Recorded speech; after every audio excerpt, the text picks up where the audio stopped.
Donc, étant réalisatrice et de choix sur un territoire de campagne, et principalement la Pointe de Caux, qui est un territoire peu connu, mais avec des ressources naturelles fabuleuses, être là, présente pour des enfants qui vont être éduqués à la nature, je trouve ça super. Voilà, c'est un projet exaltant, j'ai répondu positivement tout de suite, parce que ça rejoint deux thématiques qui sont importantes pour moi, qui sont l'approche artistique, audiovisuelle du cadre, de ce qu'on regarde, et également l'approche patiente de l'observation de la nature.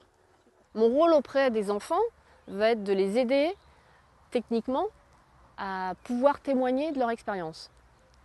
Donc, c'est-à-dire choisir un cadre, expliquer comment fonctionnent des petites caméras, adaptées aussi à leur situation, aussi à un bivouac, à leur expérience, de leur dire comment ils vont pouvoir raconter quelque chose.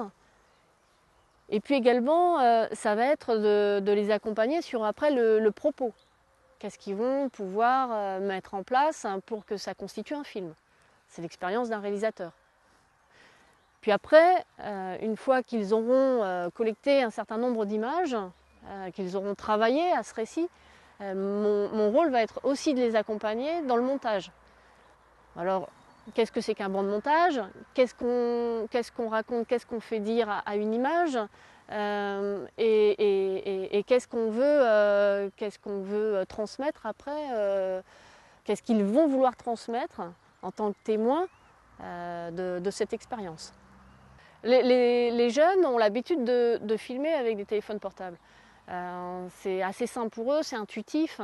Donc, ce qui est important, c'est que la réalisatrice puisse conseiller les enfants sur le cadre et qu'est-ce que c'est qu'un plan, une séquence, un plan, comment ça se monte.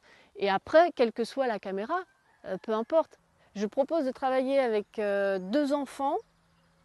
Chaque journée où j'interviens, il y aura deux enfants qui participeront à l'atelier d'éducation à l'image.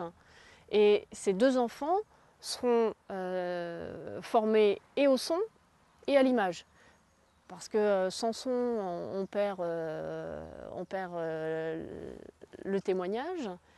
Et l'image, faut savoir cadrer pour raconter quelque chose. Donc il y aura deux enfants à chaque intervention, différents, ce qui fait que ça va tourner.